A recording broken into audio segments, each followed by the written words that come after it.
Welcome to another episode of Tom Kennedy's Science, where we explore the universe. And today, we are going to explore prokaryotic diversity.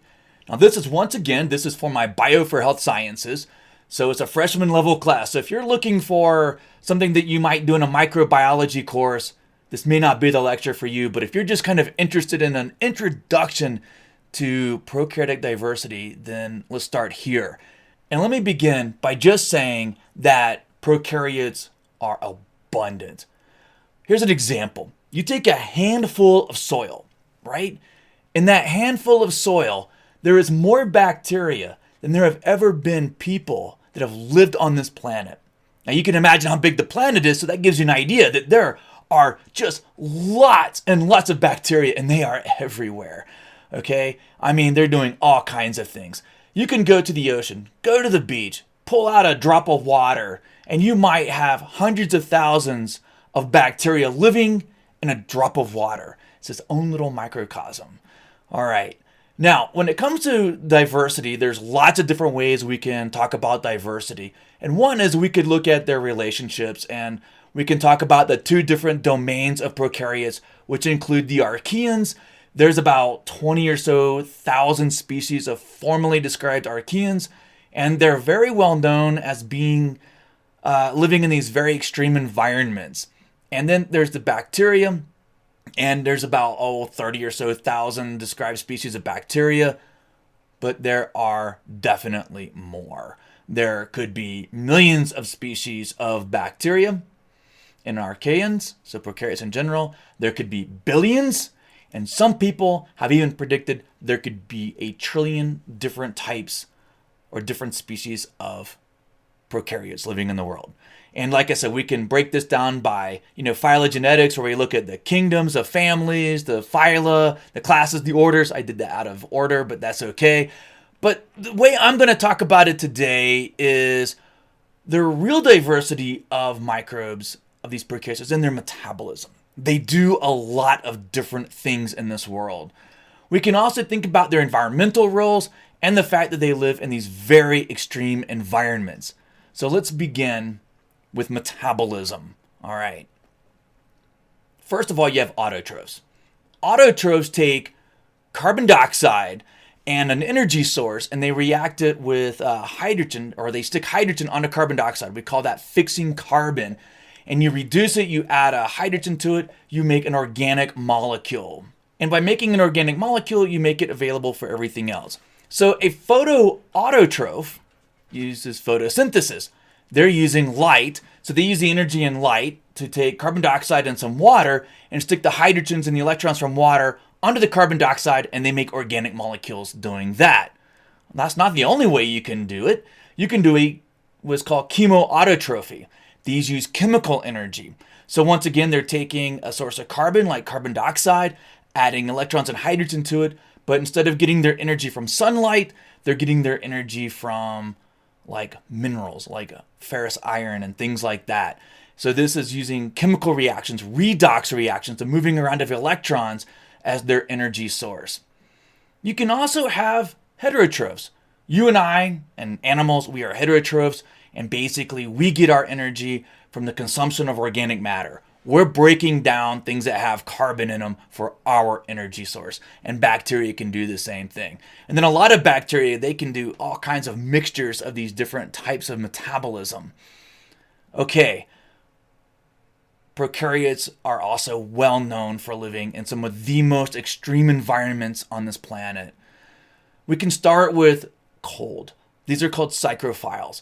There are prokaryotes, bacteria and archaeans, that live in the Antarctic. They live under the ice in the Antarctic. They live under 2 miles of ice in the Antarctic in perpetual cold and darkness, and they're just fine. There's some that are living in the rocks in Antarctica, where it's so dry that there's not even any snow on the ground, right? Because the snow just evaporates away, it just sublimates away. So there are, prokaryotes living in these really extreme environments, and also the exact opposite, very hot environments. There are prokaryotes that can survive boiling water. Not only can they survive boiling water, they thrive in it. And we don't know exactly how hot they can get, but there's some theoretical predictions that they could get up to 150 degrees Celsius. So, we're talking 250 or so more degrees Fahrenheit, well above boiling water. And then other ones, I'm showing the same picture here on purpose, are acidophiles. They can survive battery acid, right? They can go all the way down to a pH of like 1. And some of these are polyextremophiles because they can handle extreme hot, extreme acidity, right? They're doing all kinds of things. And in addition to acidity, how about salinity?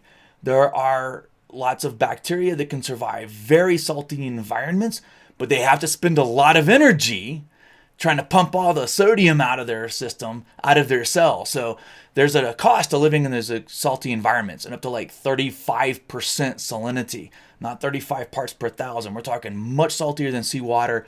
These things can survive. Okay, what are they doing in the environment?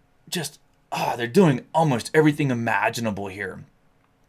First of all, not only are they fixing carbon dioxide into organic molecules, they are also fixing nitrogen gas, or they are oxidizing ammonia into nitrates, making nitrogen available to plants and to animals as well. So they're very important for nitrogen cycling and nitrogen fixing, which is important for our nitrogen cycles. Like I said, we have to have nitrogen. Also carbon cycling, right? Carbon cycling, we of course have decomposers. So as everything dies eventually, you need something to break it down. And of course, animals, we break down food, we poop it out, we have all kinds of bacteria that are breaking that down. Plants die, they drop their leaves. We need lots of different types of decomposers that break down organic matter and release those nutrients back into the environment so they can be used again. And then there's autotrophs. Autotrophs are very important in carbon cycling because they're taking carbon dioxide out of the atmosphere or out of the water and making that available to organisms. So like every carbon in your body was fixed by something doing photosynthesis, both plants and cyanobacteria as well. And very importantly, prokaryotes are very important for symbiosis and microbiomes. Every animal, every plant has a microbiome. They've got bacteria that are living in very close association with them, hence symbiotic relationships. Plants have symbiotic bacteria that help with nutrient uptakes. And then animals, we also have what is called a microbiome. We have over 1,000 different types of bacteria living in our gut alone. And they're helping us with our immune system. They're helping us break down the foods we eat. They're making vitamins that we need. And they can affect our cravings. They can affect our mood. They can affect our immune system. So they have a lot of different things that they are doing. And our gut microbiome is, of course, very important for our health and well-being. And maintaining a diverse gut microbiome is very important. And you can do that by eating a high-fiber diet full of fresh fruits and vegetables and avoiding highly processed food that's easy to digest. There are also disease-causing bacteria. These are pathogens, and they can have all kinds of negative effects on us as they cause damage. Okay, so as you can see, bacteria just incredibly diverse, right? Both in their metabolism. They are everywhere. I didn't even mention that they're like in the bottom of the ocean. They're a kilometer down in the bedrock, under 2 miles of water, right? They're underneath your feet, living in all of our aquifers.